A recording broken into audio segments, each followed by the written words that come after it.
এই বাঁধাকপির চারাগুলো 15 দিন আগে লাগানো হয়েছিল।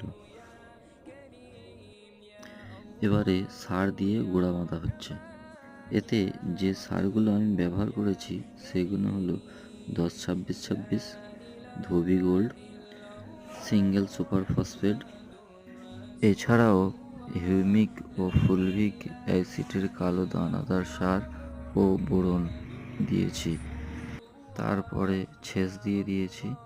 সেচ দেওয়ার পরে দেখুন গাছের অবস্থা কত সুন্দর, গাছের চেহারাগুলো দেখুন। এছাড়াও লাদা পোকার জন্য কিংডক্সাব স্প্রে করা হয়েছে আর অনুখাদ্য মোবিন ব্যবহার করা হয়েছে।